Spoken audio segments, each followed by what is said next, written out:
Bienvenidos a la jaula del noob. Prepárate, porque no podrás escapar.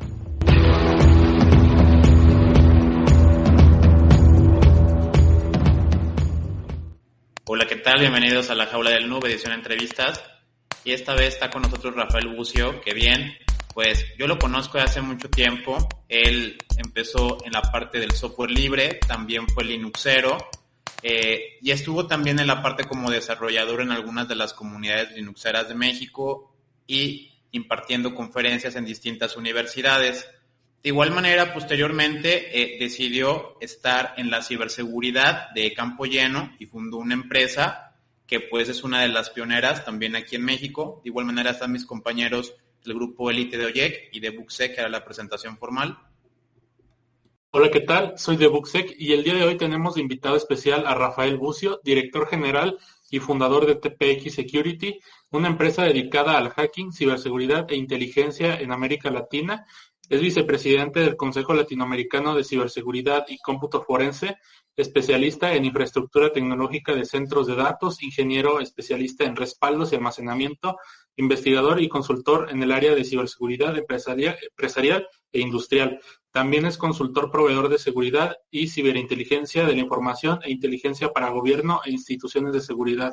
Ha participado como conferencista en diferentes eventos nacionales e internacionales y es instructor en ciberseguridad ofensiva y defensiva, pruebas de la seguridad de la información, metodologías de defensa a ataques informáticos, inteligencia de fuentes abiertas y contrainteligencia.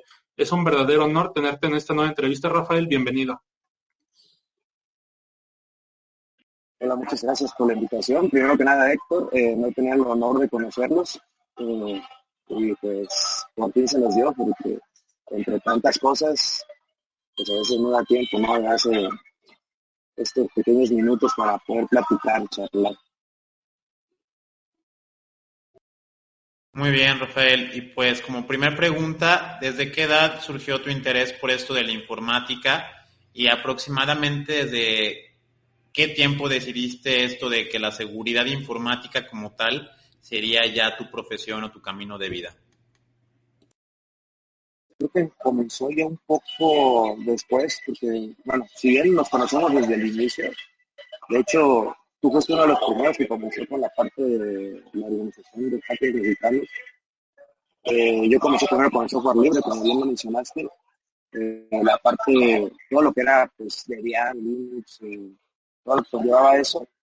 Y poco a poco fue surgiendo la espinita después de que yo tenía 16 años, cuando comenzó, de hecho, tu correo, fue una invitación de tu correo de formar una comunidad de hackers mexicanos, eso, y recuerdo que ahí comenzó la espinita también, o sea, de forma formal, ¿no? Porque yo hacía por así decirlo, mis pininos, ¿no? Mis tipos de ataques, o veía tutoriales how to, por los gringos, como a los 14, 15 años. Entonces, digamos que mi primer inicio fue el salto de lo que es un sysadmin o la parte de administración de sistemas de 14, 15 años a la parte de seguridad, 16, 17, que me empezó a gustar y llamar la atención un poco más formal. Creo que, ¿cómo se llama el sistema operativo? Backtrack comenzaba, ¿no? En esos tiempos, que fue gracias pues, a tu organización, a otras organizaciones Sunda que también existían, pero formalmente 17, 18 años. Ahorita ya tengo pues, 33, ya casi hace media vida, y pues poco a poco, ¿no? Vamos a ir aprendiendo cada día. Súper. ¿Cómo te fuiste adentrando al mundillo del cómputo forense y de la ciberinteligencia? En la parte forense yo no soy especialista, sí tengo conocimientos básicos y nociones porque sé cómo funciona pues, los software, ¿no? O sea, soy ingeniero en desarrollo de software y por ende sé programar y conozco la lógica. Forense como tal no es mi área así al 100, pero la parte de ciberseguridad me fui adentrando poco a poco conforme a trabajos y proyectos, como todos comenzamos, ¿no? El típico manual que lees en internet, lo quieres replicar. En esos tiempos estaban de moda los ataques de Remote PI Inclusion, SQL Injection, no existían más, bueno, sí existía, pero no, decíamos SQL Injection a ciegas o blind SQL, y la prueba y error. En ese tiempo, pues como todos, ¿no? Tratamos de, pues, replicar lo que uno encuentra en Internet. Entonces era básicamente Linux. Y como yo venía de esa rama de Linux, de ejecutar comandos, básicamente era pues, un ls, un id, un wget para bajar el exploit o el backdoor, archivos temporales, se me hizo un poco más fácil. Pero fue hasta hace 5 años, 6 años que empecé a ver el panorama de la ciberseguridad como realmente es, lo que implica los procesos, los modelos de negocio, la parte de gobernanza, todo eso, fue apenas hace 5 o 6 años. Pero al principio, pues como toda persona, pues aprendiendo, ¿no? O sea, por ahí dicen que primero tienes que conocer el lado oscuro para poder defender algo, ¿no? Y aparte de ciberseguridad, pues me enamoré de la parte directiva o ejecutiva, como lo quieren llamar. Me gustó mucho, perdón, me gustó mucho los procesos que existen en todo lo que lleva la jerarquía de la seguridad de la información y ciberseguridad. Y poco a poco me fui pues, alimentando de conocimientos mediante certificaciones, normativas, estándares. Y pues aún sigo aprendiendo. La empresa se dedica 100% a eso, ciberseguridad, hacking ético e inteligencia, que son ramas, por así decirlo, hermanas, ¿no? En sí, pues la ciberseguridad se trata nada más de cuidar la seguridad de la información y prevenir y pues recuperar, pero poco a poco, con lo que aprendí al principio, me fui pegando a eso, ¿no? A la ciberseguridad como tal. Yo creo que aún sigo en eso, aprendiendo de muchas personas y no va a acabar esto hasta aquí. Bueno, nunca va a acabar, no hay nada 100% seguro.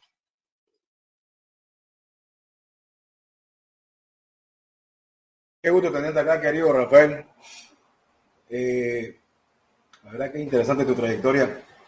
Supe que estuviste aquí yo soy de Bolivia, de Santa Cruz. Yo sé que has estado por acá, dando unas conferencias sobre el tema de la seguridad en banca, etcétera. La verdad que ha estado muy bueno eso, los tips y demás. Yo consultarte, siempre he hablado del tema de la importancia que es el almacenamiento a la hora de la seguridad de la información, ¿no es cierto? Porque normalmente en la infraestructura como tal, siempre, lamentablemente, pues como se fue evolucionando y no se pensaba todavía en la escalabilidad como tal, pues se fueron migrando poco a poco, ¿no? Algunas empresas o entidades financieras sí tenían, digamos, ¿no? Entendían la importancia que es tener un diagrama, o por lo menos tener conocimiento de lo que tenés como activo y en tu infraestructura como tal, porque si no sabes qué tenés no vas a saber cómo cuidarlo, ¿no es cierto? De esa época hasta ahora, ¿vos qué has visto, qué ha evolucionado ahí? Y sobre todo me interesa también saber la experiencia que tuviste acá en Bolivia, cómo te fue, además porque sí creo que tuviste en consultorías y demás, con varias entidades financieras acá. Coméntanos un poco de eso, por favor. Sí, mira, primero la parte de lo que es storage y backup. Bueno, desde que yo comencé hace aproximadamente 8 años de forma profesional en lo que es almacenamiento y respaldos, sí es muy importante porque la tecnología que se usa desde hace 8 años hasta ahora es casi la misma, no ha evolucionado como tal. Por ejemplo, a mí me tocó manejar cintas magnéticas de tecnología LTO6, LTO4. Son cintas que no han tenido una evolución como ahora hemos visto el SSD, ¿no? Que ya tienes 1 TB en algo chiquito. La cinta magnética se usa mucho en entidades financieras. ¿Por qué? Porque es una forma de hacer almacenamiento y respaldos de forma rápida. Y esta va casada con la comunicación. Hablando profesionalmente, al tener el conocimiento de los activos, pues debes de tener una medición de tiempos en lo que se hace el almacenamiento, en lo que hace, si pasa un incidente, la recuperación. Todo eso la conectividad sí ha evolucionado. Por ejemplo, hemos visto fibras que, o nosotros le decimos, desde hace 10 años decimos gigabits, que son donde se mete la fibra hacia los storage, pues ha evolucionado a 10 gigas, 10 gigabits por segundo. Pero el almacenamiento como tal, la cinta magnética es una tecnología que ha existido desde hace 20, 25 años. Entonces, lo que ha evolucionado es la capacidad de comprimir esa información en las cintas magnéticas. Entonces, yo creo que vamos a seguir mucho tiempo con la parte de pues cintas magnéticas como storage o como almacenamiento, ¿no? Como tecnología de almacenamiento. Lo que sí he visto que la infraestructura y las grandes empresas, por así decirlo, hablando del mundo capitalista, ahora con NetApp, Cisco, están reinando esa industria, hay pocas empresas o startups que están compitiendo contra eso y optan por irse hacia el estado sólido o otro tipo de procesamiento, ¿no? Bueno, procesamiento de almacenamiento, perdón, el proceso de almacenamiento en la compresión. No he visto un gran cambio significativo como es en la parte de hardware. En la parte de hardware, para poder leer eso, sí, ha evolucionado demasiado las tarjetas, el procesamiento, los i7, tecnologías, han evolucionado demasiado, pero en lo que es almacenar la seguridad, la información, hemos estado pues, literalmente un poco lentos, ¿no? Y como te digo, o sea, las grandes empresas que manejan eso, HP es creadora de esta tecnología, desarrolladora de esta tecnología, maneja la misma tecnología, no cintas. No estoy en contra del almacenamiento en estado sólido o en discos, pero como bien sabes, o sea, hablando ya técnicamente, la información se guarda y lo que es sólido el disco contiene a tener un tiempo de vida menor a una década. Entonces las cintas pueden mantenerse, tienen una longevidad de hasta 10 a 15 años. Entonces por eso los centros de datos o empresas que saben que tienen que reservar su información por 5 a 10 años optan por cintas magnéticas, ¿no?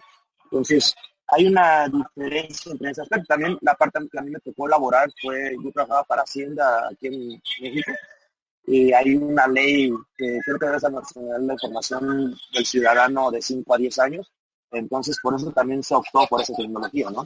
Es una tecnología vieja, pero buena, o sea, es súper buena y sí ha tenido una evolución un poquito lenta.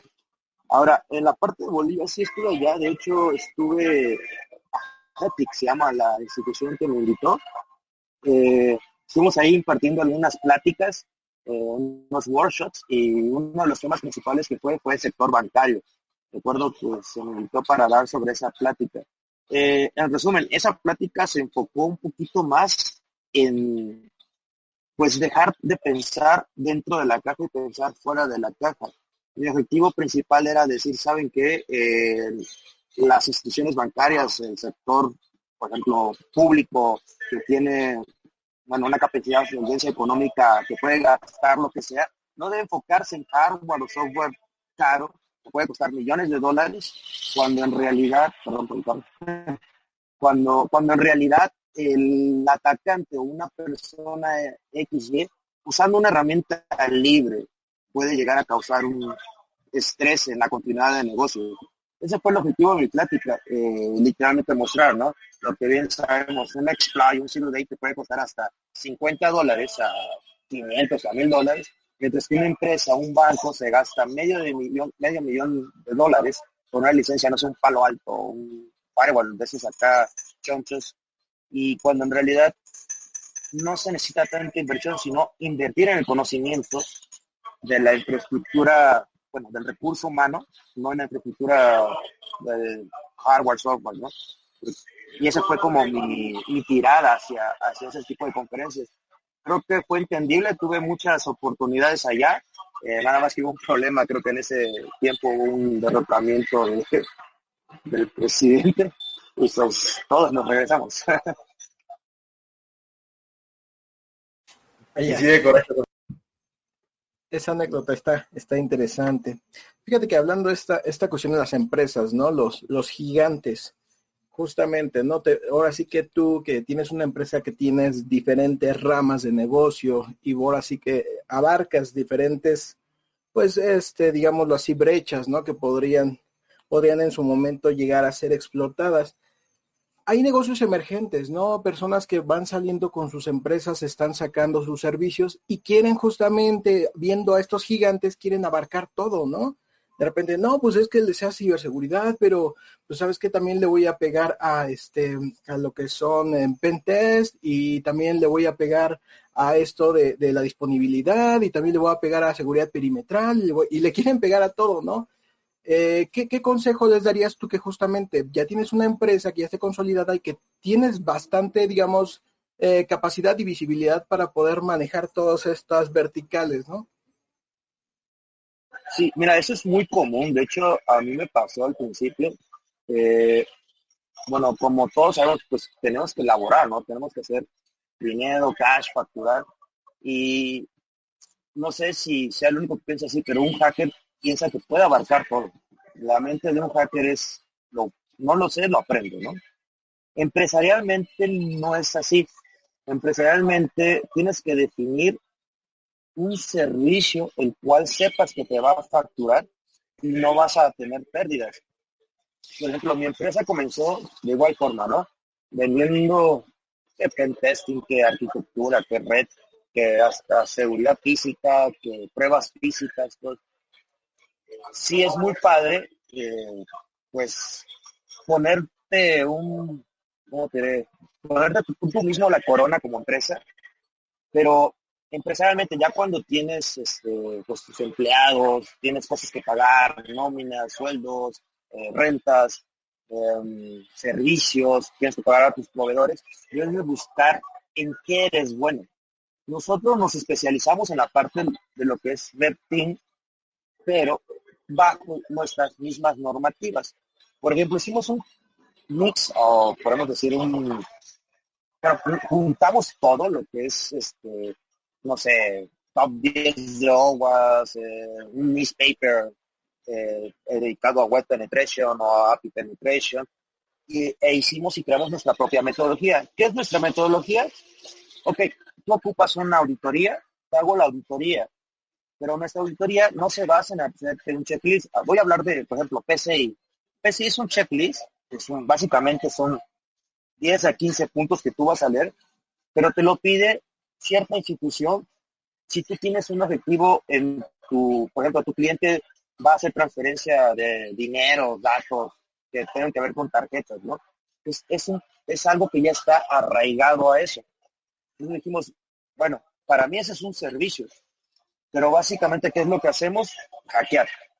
Entonces, lo que te voy a entregar yo es algo que ya literalmente es como un red team, que te exploto, te entrego reporte, parchas tu cliente, porque yo ya no me voy a dedicar a parchar, porque no es mi servicio, a parchar las vulnerabilidades, ya tienes tu blue team, y te hago el retest para validar que estés. Básicamente es enfocarte en un servicio en el que tú seas muy, muy bueno, que no digas, ¿sabes qué? Tengo que contratar a fulanito para que me ayude con el servicio tal, porque es pérdida de tiempo y es pérdida también cuándo va a llegar tu factura. Entonces, la idea aquí es que si vas a informar una empresa, vas a ofertar tus servicios, tienes que saber en qué eres bueno, porque las ramas de ciberseguridad son muchas. Pueden ir desde almacenamiento, estructura de un ecosistema tecnológico, respaldo, hasta un programa de recuperación en caso de desastres que dentro de respaldos y storage, hasta un ecosistema seguro que puede ser un firewall o un centro de monitoreo. Son muchas áreas las cuales hay muchas empresas grandes que ya dominan eso y vas a quedar como un revendedor de software, ¿no? En el caso de hacking ético es un arte, literalmente es un arte. Yo siempre he dicho que el hacking es algo que lleva más allá de la curiosidad. No vas a vender un top 10, porque un top 10 te lo puede hacer un chavito becario y que se va con una herramienta automatizada y va a entregar un reporte automatizado. La idea de ser el mejor que vas a vender el producto, el cliente te va a preguntar, a ver, ¿qué diferencia hay entre este cliente y este cliente y tú, no? O sea, ¿por qué no quieres vender la auditoría, por ejemplo, un penetration testing? Si él me dice que me hace un top 10 en una semana, y tú me dices que te tardas 2 semanas, mi plus es de que yo hago esto bajo estas normativas y estos estándares. es muy difícil llegar a ese punto, porque al llegar a ese punto tienes que quitarte el ego de que no eres bueno en lo demás y decir, bueno, no soy bueno, pero te recomiendo X y persona. Por ejemplo, forense, yo no sé forense, o sea, literalmente nunca estudié forense, no porque menosprecie el área, simplemente no me llamó la atención, pero así funciona, ¿no? O sea, literalmente no le voy a vender un forense a un cliente y voy a quedar mal. Entonces, el servicio que tienes que vender realmente es el que sepas hacer. Ya sea si tú eres muy bueno, no sé, pruebas de estrés. La idea es facturar y conseguir tu meta mensual, la que como empresa tienes, ¿no? Que es servicios, nóminas, y si vives en México, los aguinaldos a fin de mes, no sé si también lo hacen allá, pagar impuestos, todo eso es juntar una cantidad de servicios de lo que sabes hacer y no perder el tiempo en algo que no sabes hacer y contratar a otra persona que pues te va a cobrar literalmente, hasta puede salir perdiendo, ¿no? Porque este mundo es muy chiquito y sabemos literalmente cuánto se cobra entre todos. No sé si me salí del contexto, pero eso es lo que... Bien, para mi siguiente pregunta, teniendo en cuenta un poco el contexto internacional, ya habiendo bajado por algunos otros países de Latinoamérica y teniendo trabajos con empresas relevantes, ¿cuál dirías tú que es digamos que país que se preocupa más por su ciberseguridad? Sin mencionar Estados Unidos, claro está, pero que digas, bueno, es que a lo mejor esto lo menciono en el contexto de que siempre la excusa de no vender un proyecto en los profesionales o startups va mucho de, no, es que esto está en pañales, es que esto es invendible o esto todavía no se puede. Tú y yo como profesional lo sabemos que ya tienen cierta evolución y que sí es posible vender este tipo de proyectos, pero ¿en qué contexto dirías, no sé, quizá cuando yo fui a Colombia, allá se preocupan más, o en Uruguay, o me tocó ver algo en Chile que la verdad sí es relevante en materia de seguridad informática? ¿Qué otro país que no sea Estados Unidos crees que está teniendo tendencias en Latinoamérica con respecto a esta área? Mira, por lo que he visto, de los principios, Colombia es uno de los países que más, más leyes tienen y hablemos como de cultura, ¿no? Cultura de la seguridad de la información. Tienen un poquito más leyes aplicadas a la cultura de la seguridad de la información. De ahí, pues, le sigue Chile, que también tiene nuevas leyes. Yo creo que me quedé, la verdad, creo que fue antes de la pandemia, 3 años que estuve en Chile. Ellos creo que estaban planteando una nueva ley sobre las empresas que iban a aplicar lo que es el pen testing, ¿no? Ya, yo lo poco que leí, porque la verdad no es mi área, lo poco que leí era de que literalmente si no eras alguna especie de policía o algo ahí, pues no ibas a poder hacer un pen test, ¿no? Miento, no me acuerdo muy bien, pero algo así me quedé. Pero sí le estaban echando ganitas hace 3 años, ¿no? Y Panamá, para mí esos son los 3 países que más invierten en la cultura de la seguridad de la información. Guatemala sí está, pues, sí invierten, pero como es para ya cuando pasó algo, es más en la parte de forenses, ya he visto muchos forenses muy buenos y pues también como la Interpol está dentro de Guatemala como seguridad, tiene ayuda de Estados Unidos, ¿no? En ciertos aspectos. Pero Panamá, Colombia y Chile se me hacen 3 países que están un poquito más adelantados que nosotros en lo que es, la parte de la cultura de la seguridad de la información y la protección también de datos. Creo que en Colombia está, pues, creo que es el primer lugar para mí, pues también porque hasta los proveedores de internet pueden llegar a multar si visitas a ciertos sitios. O sea, está no muy como el Big Brother, pero sí tiene ciertas leyes, ¿no? Que se están aplicando allá, que están más adelante que aquí en México.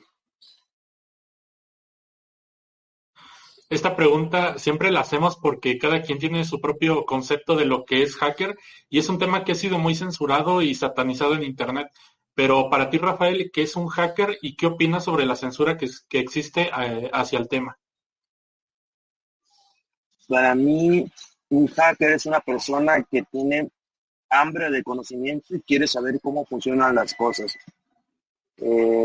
Una persona que no le da miedo a aprender y una persona que tiene la capacidad de aprender de un día para el otro o una semana, ya sea por ego o por interés económico. Y acerca de la censura, pues sí, la parte de la censura va mucho con la cultura. Se sataniza mucho la palabra hacker y se hace un match con un ciberdelincuente. Entonces yo creo que falta culturizar, o esa etapa de la culturización, ya sea en Latinoamérica, que literalmente usan hacker para todo. El hacker robó un banco, el hacker robó las fotos de su novia, ¿no? Entonces yo siento que faltó eso que hicimos con el software libre al principio, cuando llegamos la palabra de, pues, del señor que no se bañaba, de Richard Stallman. Tuvo muchos grupos, muchas comunidades, y creo que también uno de los problemas que existe es que el conocimiento va, va de la mano de un gran ego. Y la mayoría de las personas que yo conozco son muy buenas, pero tienen un ego muy, muy alto que les permiten socializar y no crear comunidades. Entonces, pues nos falta mucho para... creo que primero debemos comenzar nosotros para que vean que como personas que nos gusta, apasionados, ¿no? Yo les llamo leads o élites. También pues podemos socializar y culturizar, pero si nosotros no demostramos eso, los medios, todos los demás nos ven como personas que, como un arma, ¿no? De doble filo.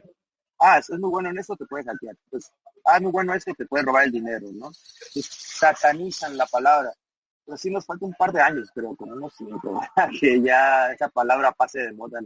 De hecho, hacker ya hasta le dicen a los geeks, ¿no? Está muy, muy raro. Pero sí, eso es lo que pienso acerca de lo que es un hacker.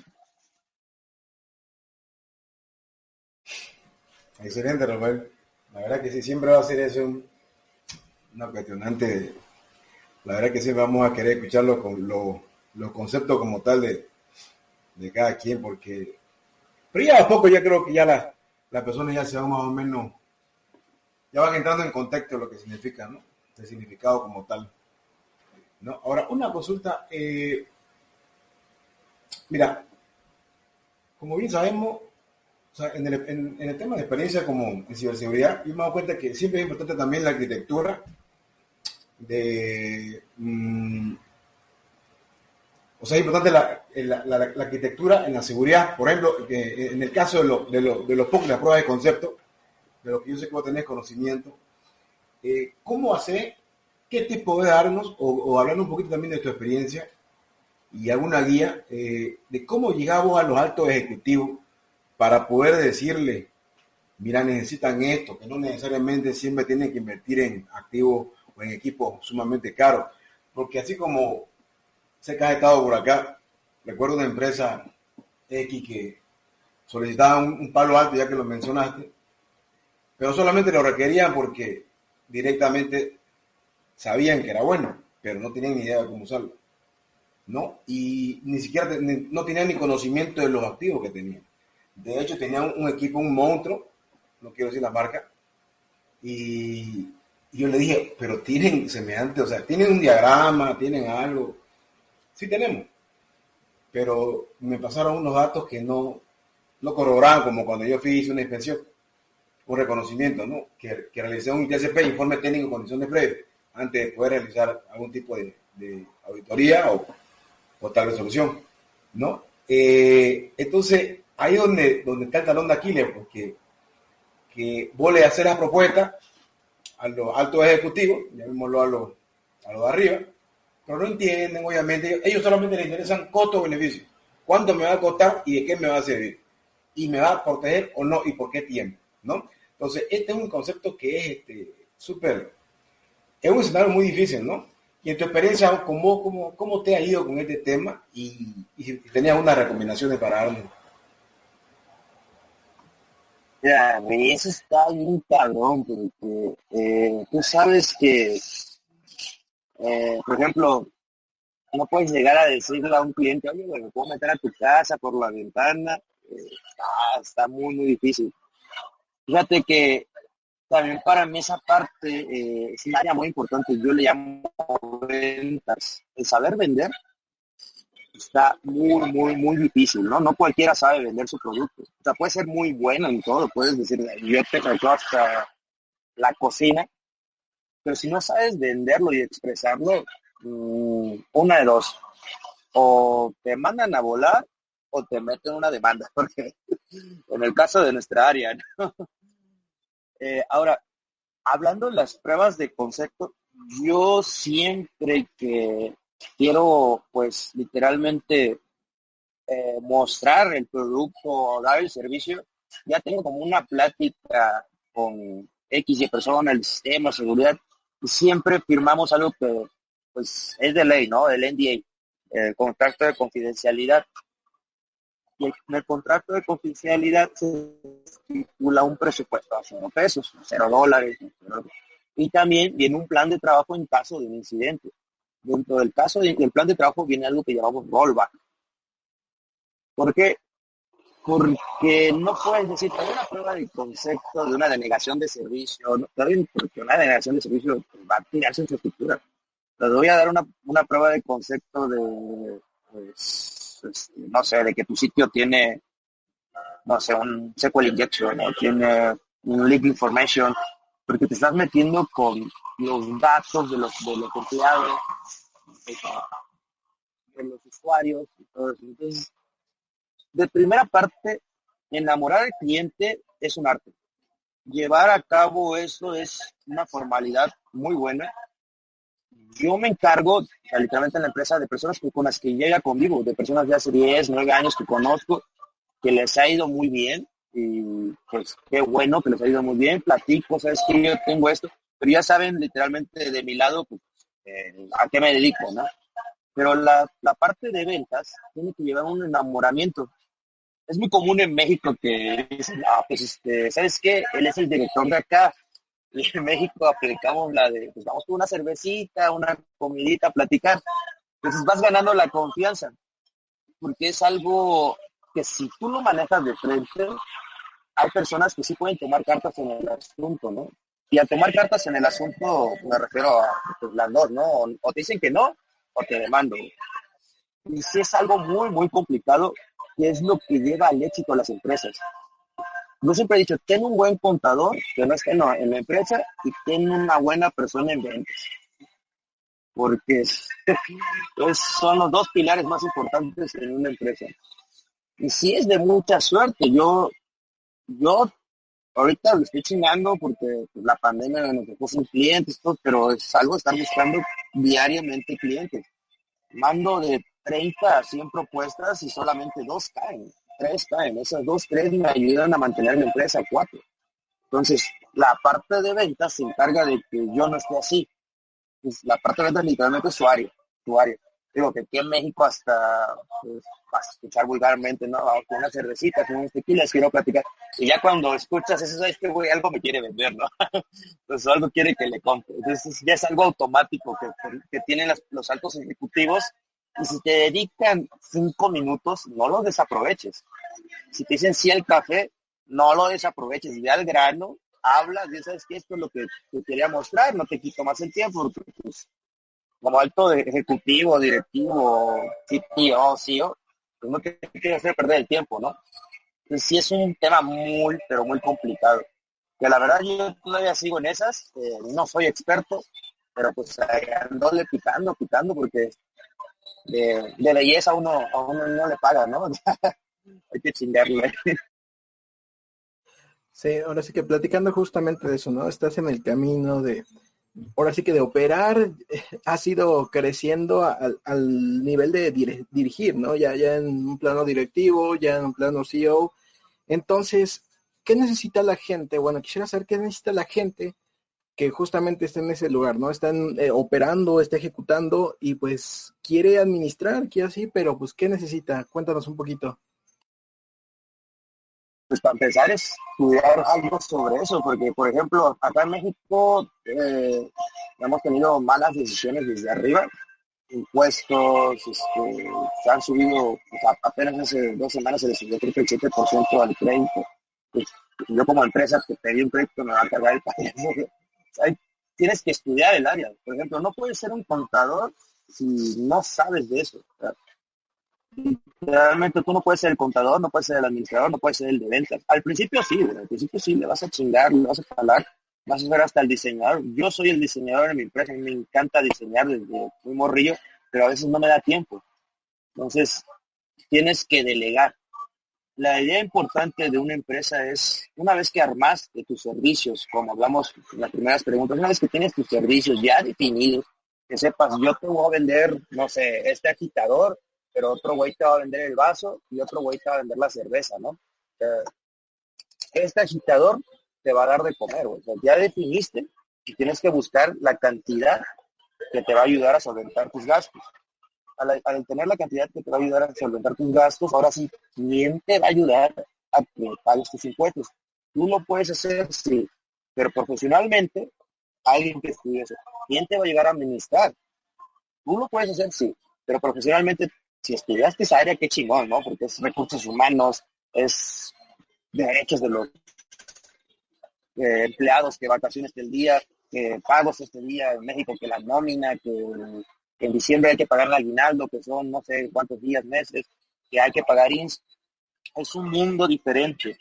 Tal vez existan personas que sí hagan todo eso, pero pues, es una chinga. Ahora, si tú eres el que también va a hacer por ejemplo, las pruebas de penetración, ¿en qué momento te va a dar tiempo, no? De ser el operador, de estar operando, de estar en producción. Entonces, yo siempre tengo un lema, zapatero a su zapato, o sea, literalmente. Si tú eres bueno en esto, vas. Si tú eres bueno en el otro, también. Y algo que nunca va a pasar es dejarte de despreocupar. Pero si tienes buen equipo que sabe qué es lo que va a hacer sin necesidad de que tú los guíes tanto, porque yo soy el director de la empresa, pero también soy operador. Y a veces yo tengo que también chingarlo, pero al mismo tiempo dirigirlo. Pero tengo a alguien que es el líder de Red Team, Betillo, que es muy, muy, muy bueno. Y él ya sabe qué hacer, porque tiene la mentalidad del líder. Y a veces se aventan unos chambas que güey, está tú chido. Pero para esto debes de tener una estructura y una metodología de lo que haces. Por eso digo que debes enfocarte en el servicio. Porque si hacer esta cosa te lleva un día, se puede ser palito que lleva un día, digamos que es un pen test, ¿no? Que un día debes escribir la metodología, paso 1, paso 2, paso 3, paso 4, paso 5, para que en el momento cuando tú metes a un recurso humano a tu equipo de Red Team o Blue Team, vas a ver cómo funciona y no se va a salir. Porque si se sale, está dañando pues, literalmente tu empresa y te está haciendo perder el tiempo y por una persona se puede ir a volar un proyecto, ¿no? Sí es muy importante formalizar los procesos que tienes para vender tus servicios y delegar. Delegar siempre, confiar. Y acuérdense que el contador nunca debe estar en la empresa, debe ser externo. O sea que es una ley en México, no sé si funcione también aquí. Y bien, Rafael, ¿cómo te ha servido tu experiencia y sobre todo para tu trabajo diario ya como hacker en la parte de Red Teamer y ciberseguridad, el saber de Linux, es de sistema operativo y también la programación? Ya que también es muy recurrente que la gente quiere llegar a hacker, muchos llegan, tocan la puerta, es el primer día de clases, ya se quieren meter a la NASA, al Pentágono, pero es de, oye, a ver, hazme una línea de programación, hazme un Hello World, ¿qué hace este script? Y pues no sabe nada de programación, no les interesa aparte el ensamblador o el C, o dicen, ¿por qué me debería de interesar la programación? Y también el Linux como sistema operativo, propiamente ya manejarlo a nivel de usuario y servidor, pues ya es complejo, no es una tarea sencilla. Y también esto a veces les puede dar un poco de pereza, es más de, oye, y pues ¿dónde está el siguiente para las herramientas de Kali Linux? ¿Qué les dirías a las personas en tu experiencia? ¿Cómo te ayudó ser linuxero y pasar por ser programador para posteriormente que la misma comunidad te autonombrara hacker? Pues mira, si es de ley, yo tuve la suerte de primero conocer, pues, yo comencé con Ubuntu, cuando Canonical lo tenía, daba CDs. me cambió mucho la vida. Linux me ayudó y me facilitó lo que es seguridad. Eh, Estar en Ubuntu y Debian fue lo mejor. Hay ese pequeño problema, pues a mí me pasa cada que quiero, bueno, que hay un puesto nuevo en la empresa, me dice, sí, yo sé usar Kali. Y le digo, ok, yo sé usar Bursuit. Ah, qué chido. Le digo, a ver, hazme un Bursuit en Bash. ¿Cómo funciona no sé, pero no uses wget, digo, o sea, un ciclo. No saben cómo usar Bash y si se me hace... Para mí, si tú no sabes usar Linux, no tienes conocimientos cómo funciona literalmente un sistema, ya sea Windows o Linux por dentro, no la vas a armar. Estamos mal acostumbrando a las nuevas generaciones al clic, hackear. Yo he visto herramientas que, por ejemplo, ahorita ya está de moda todo lo que son API keys y todo ese pedo de JSONs, headers y todo eso, o sea, Bursu ya lo toma, pero yo voy a ver con Curl, necesito ver el header y cómo inyectas para sacar los usuarios. Y dicen, no, es que ya lo hice con Bursu o ya lo hice con Postman. Y digo, no, pero necesito que me digas porque el cliente, no le voy a decir, ay, bájate el Bursu y no, necesito mostrárselo porque profesionalmente ya no es, mira, lo hice, sino es mostrar cómo lo hiciste, entregar un reporte técnico y especificar, aquí está tu vulnerabilidad y esto se afecta a Apache, afecta a IIS, afecta, no sé, al DLL del Windows, afecta a un módulo del kernel de Linux, porque según, o bueno, las santas escrituras del Windows o de Linux se llaman de esta forma. Ah, ¿y cómo sabes eso? Porque no sé usar PolyDBG o algo así, ¿no? Sé irme a nivel ensamblador. Esa parte es la que diferencia al profesional de la persona que está entrando, ¿no? Del newbie. Y sí es muy, muy importante que por lo menos sepan shell scripting o bash o no sé, pero que sepan cómo funcionan los comandos. Porque quieras o no, el mercado está lleno de Linux y está lleno de Windows, pero al estar lleno de Windows es más fácil porque son DLL, ¿no? Mira, aquí o sea, se guardó en esta dirección de memoria, bla, bla, pero con Linux es un poquito más entrañado. Y tú al entender cómo funciona la vulnerabilidad, cómo funciona, o sea, la vulnerabilidad, vas a entender cómo funciona el sistema operativo. Si yo te digo, oye, necesito que me hagas un código, no, un remote file, no, un inclusion, remote file inclusion, y van a decir, voy, sí, pero luego, ¿por qué se incluye acá? No, que va desde la variable, ok, pero ¿por qué la variable permite incluir el archivo? No le voy a decir al cliente, cambia la variable, va a decir, voy, sí, pero ¿qué es lo que permite que esa variable haga esto, no? Ya profesionalmente tienes que desplegar todo y darle un tip de remediación, no la remediación porque ese es otro servicio, ¿no? O sea, un tip de remediación de que, güey, según el CB tal, tienes que pasar con esto, porque esto causa esto. Pero sí es muy, muy importante que por lo menos comiencen con C y Linux, o sea, para que sepan pues lo que están usando y pues dejar de mal acostumbrarnos, ¿no? A usar herramientas que ni siquiera sabemos cómo funcionan y las ejecutamos. De hecho, Héctor, no vas a dejar meter, cuando comenzamos nos ponían cosas bien feas dentro de las herramientas y oye, el que la ejecutaba sin leer era autopounder. Sí, pero ya terminaron, esa cultura ya terminó. ¿Cómo ves a México en cuestión de ciberseguridad? ¿Crees que ha evolucionado o todavía sigue en pañales? Eh, yo creo que sigue un poquito mejor, pero ahí le vamos echando ganitas. Hay gente que quiere establecer políticas a nivel nacional para que esto mejore, son buenas, pero creo que esto es un pedo de cultura desde la secundaria prepa. Yo creo que se tiene que tomar en cuenta que esta es una carrera, así como el que quiere ser contador, así como el que quiere ser maestro de inglés, así como el que quiere ser maestro de educación física, mostrarles qué es lo que está pasando desde la secundaria, prepa, a nivel educación básica, literal. O sea, es algo que se debe tomar en cuenta así.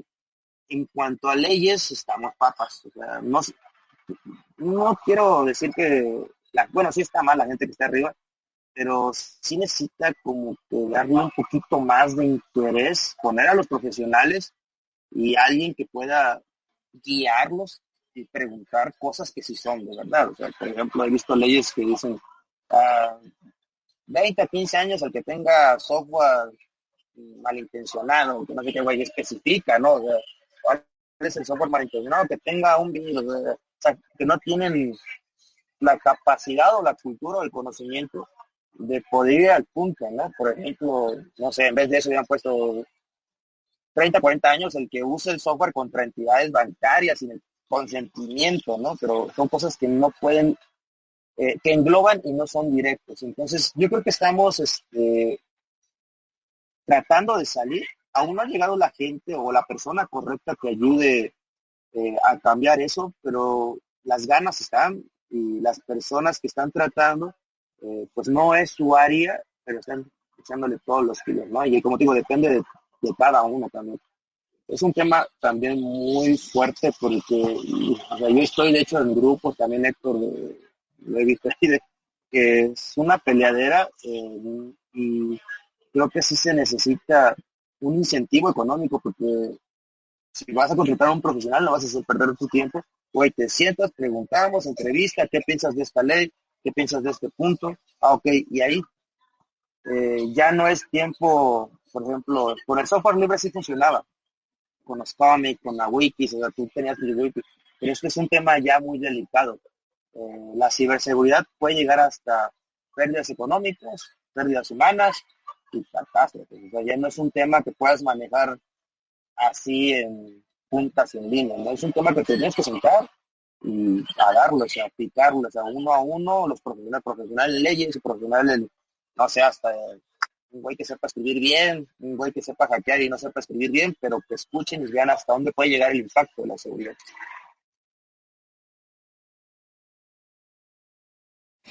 La verdad que este tema de lo que es el compliance, normas, estándares, obviamente, ¿no? Es importante.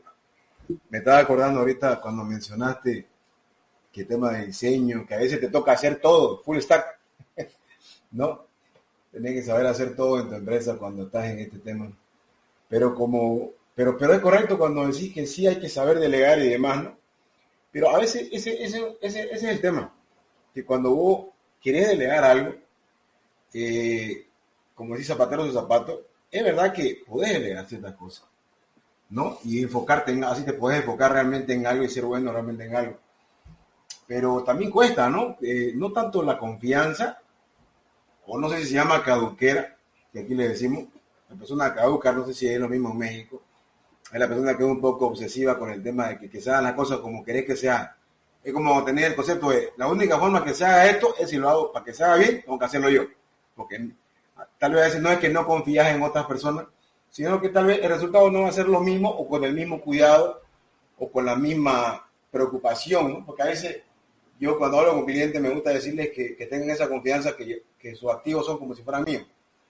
No, o sea, me lo tomo personal y siempre tratando de dar la mejor solución, porque a veces con tener personal donde ese personal no te ayuda o no te da la solución y no te da la seguridad y la certeza de que lo va a hacer bien, que para que vos quedes tranquilo. Porque al final de cuentas, el que da la cara es uno, pues, ¿no? Y como el CEO, digamos, ¿no? O como representante o qué sé yo.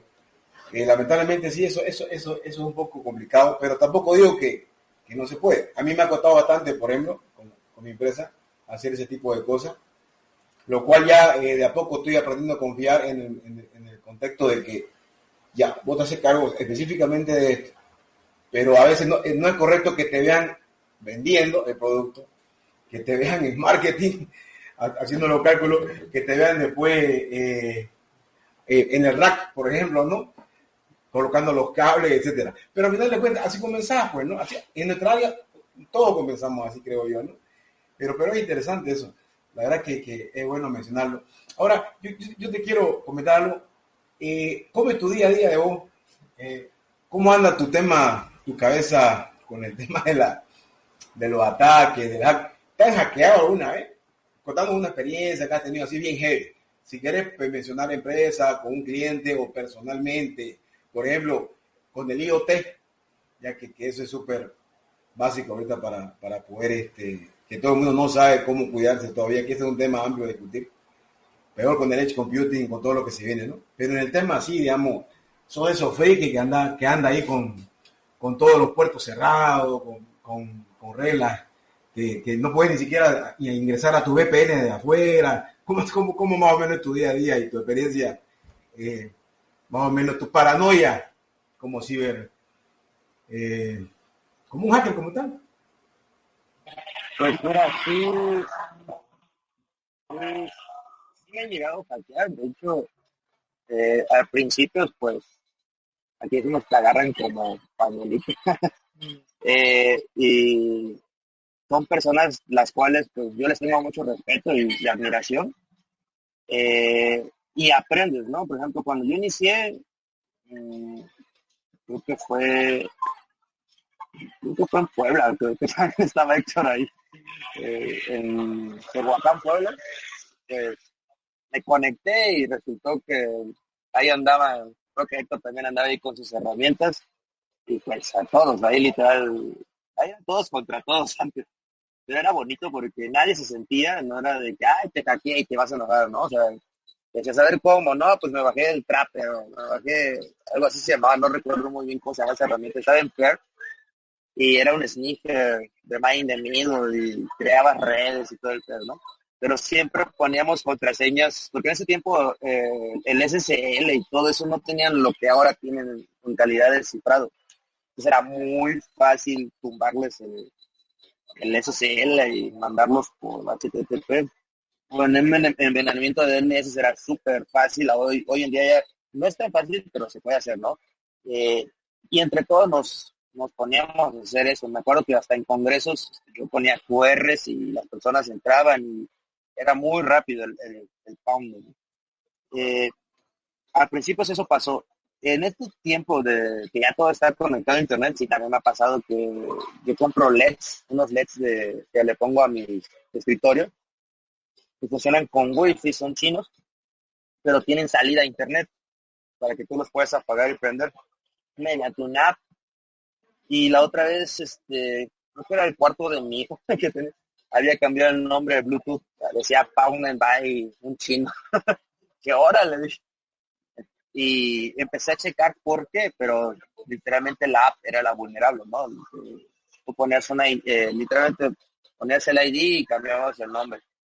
Y sí, pararon con mi casa, que es su casa cuando quieran venir.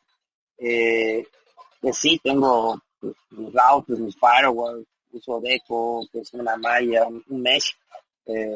Tengo mi proxy ahí para ver lo que está saliendo y entrando. Sí, soy muy para. Tengo cámaras de seguridad. En esa parte sí, pues, uno no es paranoico, lo hace. Sí, en esos temas sí. Pero sí me ha tocado. Y también me ha tocado infraestructura que he hecho, que pues yo siempre he hecho nada 100% seguro y todo depende del usuario final, cómo la manejo, ¿no? Infraestructura que le he dado a clientes que dicen, no, oye, no que me van a hackear, pero güey, tú le diste clic al ejecutable, ¿no? Del Excel que dice activar macro, ahí mi Dios te ayuda, ¿no? Entonces, sí me ha tocado y he aprendido de cada una de esas cosas. De hecho, soy fan de ver los correos en spam para ver qué es lo que envían. Es que ahí es donde encuentran las mejores pruebas de concepto. Y más las que pasan directas. Y digo, ay, esta sí llegó a mi inbox. ¿Por qué, no? Entonces a mí me gusta mucho ver eso. O sea, no digo que estoy abierto a que me hackeen, pero sí digo que me manden las pruebas de concepto que intenten para que yo aprenda más. Sí, estás excelente. Yo creo que todos tenemos esa paranoia ya activa. Y bien, ahora sí que ya nos contaste un poquito de tu empresa. Quisiera saber hacia dónde va. ¿Cuál es el futuro de tu empresa? Sabemos que, bueno, ciberseguridad, pues se habla de un cambio constante, una evolución, va siempre como un paso, pues atrás del cibercrimen, sin embargo, está en una constante evolución. Y ya que tú eres, bueno, cabeza de una empresa, dinos más o menos hacia dónde va, qué nuevos proyectos, qué traes en la mente.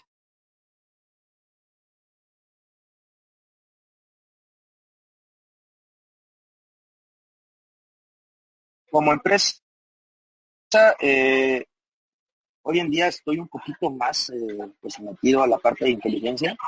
Estamos desarrollando herramientas para la parte de seguridad pública y queremos hacer pues mancuerna pues ayudar en todo lo que tenga que ver con secuestros y extorsiones, ¿no? Entonces estamos tirándonos un poquito más a esa área. Como te digo, el principal servicio de la empresa es descubrir literalmente si el cliente o las empresas son vulnerables a ataques y qué es lo que afecta a la continuidad del negocio, ¿no? Eso es como lo básico. Pero estamos en el proceso de tal vez mudarnos a la parte de inteligencia al 100%. Uh-huh. Bien, ya para mi última pregunta, tengo dos cosas que me gustaría preguntarte. ¿Qué opinas del hacktivismo de grupos como LOLSEC, Anonymous y algunos que ha habido en México con respecto a este tema de si el hacktivismo es necesario o lo consideras una actividad conveniente para la sociedad? Lejos de que fuera legal o ilegal, ya sabemos que muchas de las cosas a veces son distintos métodos que no caben en la legalidad o son ciertamente grises. Esa es la primera, la que va ligada al hacktivismo. Y la última tiene que ver con cómo ves el futuro de la ciberseguridad en cuanto a que se ha vuelto muy mixto esto del Red Team, Purple Team, ahora Orange Team. ¿Este tipo de cosas nos conviene a la ciberseguridad? O sea, ¿es bueno que se vuelva tan compleja el hecho de que a la gente ya no sea sencillo el decirle, mira, cómprate un antivirus, cómprate un firewall, algo como más sencillo que yo puedo decir, bueno, ya me gasté cierto dinero, compré una licencia? ¿Cómo ves este aspecto tanto del hacktivismo como la complejidad que ahora requiere estar ciberseguro? Porque ya no es de me compro algo, es todo un ecosistema, distintos procesos, tanto hardware como software. ¿Cómo verías estas dos tangentes? En la parte del activismo, la verdad, yo soy fiel creyente de que si el pueblo tiene algo que decir, no hay nada que lo pare. Para mí el activismo es la voz de aquellos que no pueden hablar digitalmente, pero bajo la mano de personas que tienen el conocimiento de hacerlo notar. Yo estoy a favor del activismo, para todo hay un porqué, ¿no? Y más cuando son luchas sociales o son luchas por nuestros derechos o luchas por la gente que no tiene la voz. En la parte de ciberseguridad, cómo cuidarse, pues sí hay una evolución constante. Hasta el momento yo no he visto un pack que diga 100% seguro que no te va a pasar nada, tanto como usuario final y como empresas. Eso sí, debe haber una culturización y dejarse de, como decimos, no, hasta que pasa algo nos ponemos las pilas, ¿no? Sí es complejo porque la ciberseguridad tiene muchos huecos, desde una dirección de memoria, una volcadura de memoria que puede echar a perder tu sistema seguro, hasta la persona o la secretaria, ¿no? Que le da clic a activar macros. Hay una gran trayectoria ahí, muchos servicios que pueden ayudarte a ser seguro, pero no sirve de nada. Imagínate si le pasó a Telefónica, le pasó a Facebook, le pasó a LinkedIn, invierten miles y miles de que le pasa a Google, y le invierten miles de pesos, es algo que no va a acabar. Esto es literalmente una lucha entre el bien y el mal. Es como cuando crearon las armas, o sea, las armas se usaron para cazar, y ahora se usan entre nosotros. Entonces es un problema más aquí de ética y de conciencia. El cibercrimen no va a parar. El cibercrimen sigue, la maldad sigue, los buenos siguen. O sea, aquí es un tema de estar actualizados, de saber a quién acercarte, y para saber a quién acercarte debes saber lo que necesitas. Debes tener un radar, como decimos, un mapa de tus activos, el ecosistema a la vista para saber de qué te vas a defender. Y también tener a la gente adecuada como empresa para saber qué es lo que está haciendo, qué es lo que está configurando. Nuestra chamba como, por ejemplo, decirlo como ciberseguridad, es saber qué es lo que está haciendo cada quien y hasta dónde puede llegar. Y nosotros delimitamos y limitamos esos accesos o esa información y resguardamos esa información. Y aquí el problema va a recaer es que siempre dependemos de terceros. O sea, siempre dependemos de terceros. Todo software al menos que sea 100% propio, lo vas a meter en un software que va a depender de terceros. Eso es algo que no va a acabar y no debe monopolizarse, porque si se monopoliza, pues, peor tantito, ¿no? Vamos a regresar a la etapa donde Windows gobernaba todo, o cierta marca gobernaba los antivirus y todo eso, ¿no? Es algo que no va a acabar. Aquí creo que lo chido y ponerse trucha es siempre estar atentos, leer las noticias. Uno como especialista en ciberseguridad debe estar literalmente al chisme, güey, ¿qué pasó acá? Ah, no, que hackearon este banco, ¿quién lo hackeó? Ah, ¿cómo funciona? ¿Qué hizo? ¿Por qué? O ¿cuál fue su ideal? O cómo funciona. Todo eso es lo que nos alimenta a nosotros para saber cómo defender.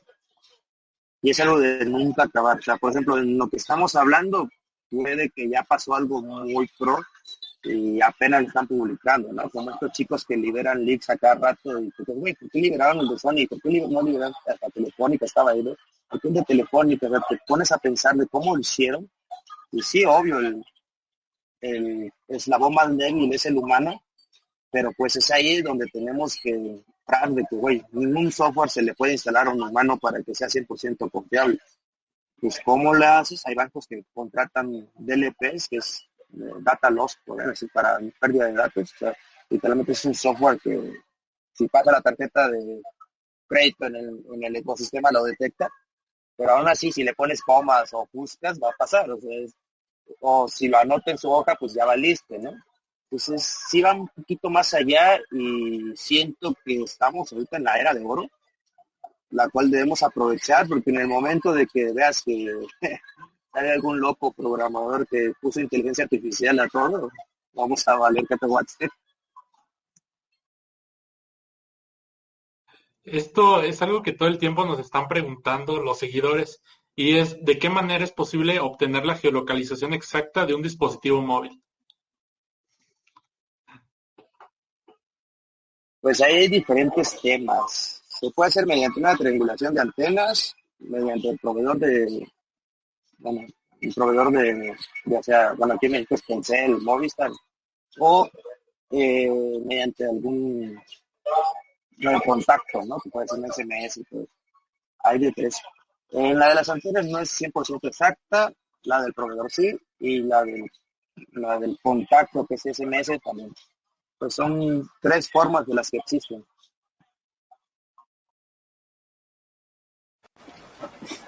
La verdad que sí, correcto. Vos tenés, ya que lo conocí a Héctor, creo que no nos conocíamos con vos anteriormente, y a nosotros como podcast, ¿qué te gustaría preguntarnos a nosotros? ¿Trabajaríamos juntos? ¿Haríamos algo? Por ejemplo, ¿estás trabajando en un proyecto, algo que te interese? ¿Qué tiene tu atención ahorita con todo lo que se viene? Con IA, con Machine Learning, etcétera, etcétera. Número uno, ¿qué nos preguntarías a nosotros? ¿Qué quisieras saber de nosotros? ¿Qué pensás en nosotros? ¿Y en qué proyecto estás trabajando? Pues mira, yo he estado un poco desconectado literalmente de redes sociales, solo uso Twitter y Telegram, no es red social, pero es el chat donde están los grupos de mis amigos. Apenas he estado escuchando, la verdad se me hace una idea muy buena.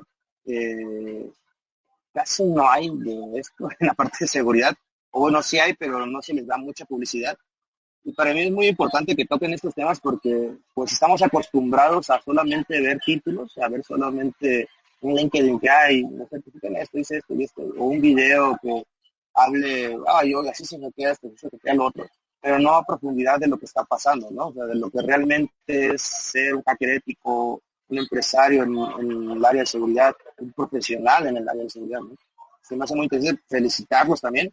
Igual estaría muy padre que le metan también a estos temas, ¿no? De pues, cómo formarte desde tu línea de tiempo, de que, güey, empiezas por cursos, ¿qué quieres llegar a ser? Defínete, ¿no? Y cada área, ¿quieres ser de redes, de sistemas operativos, de ecosistemas, o quieres ser un líder, o quieres ser un director? Estos temas también creo que les ayudaría mucho a la gente que los escucha, ¿no?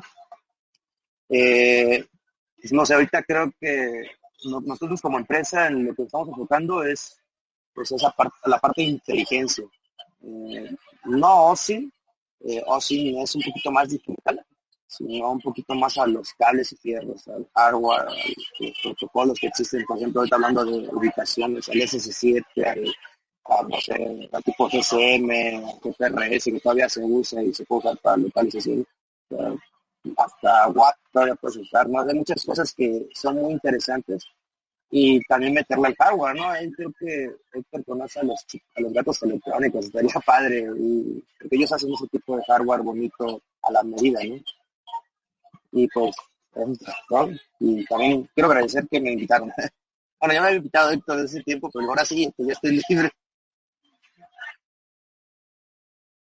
No, pues muchas gracias, Bucio. Ha sido un gusto tenerte con nosotros aquí en la Jaula del Noob. De igual manera, también comentar antes que nada que, pues bien, te conozco del mundo de las conferencias, de Linux, hemos pasado por distintos congresos, que las personas pues allá en casita le echen ganas a todo esto. Sí es muy fácil querer hacer una startup, esperar que te pegue a la primera. Muchos de nosotros hemos tenido quizá algún error o hemos tenido alguna empresa que no ha logrado el éxito que ha tenido en el pasado, pero pues es como ir mejorando hasta que encuentras verdaderamente tu pasión y pues requiere tiempo, sobre todo eso, ¿no? Que tengan tolerancia en seguir lo que necesitan. Muchas gracias, Bucio, por tu experiencia, esperemos tenerte nuevamente. ¿Algún método de contacto para que las personas puedan seguirte?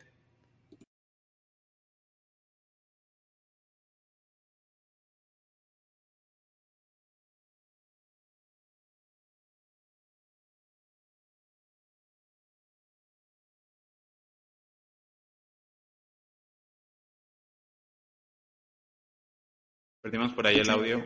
Y en Telegram también. Bien, como @bush. Pues Instagram y Facebook no uso. Los métodos. Les comentaba que estoy en Twitter y Telegram, @bucio. Así como se escribe. Y pues en Twitter pongo cosas que no tienen nada que ver con mi empresa, pero algunas sí, algunas no, lo uso como si fuese una red social, ¿no? Y en Telegram es un poquito más más privado, ¿no? Hay alguna duda, es público, es @bucio también. Muchas gracias a todos. Esto fue La Jaula del Noob. Gracias por habernos acompañado. No te pierdas el próximo episodio. Recuerda darle like, suscribirte y compartir. Esto fue La Jaula del Noob. Sale mucho fake, que solo es un lamer y quiere joder,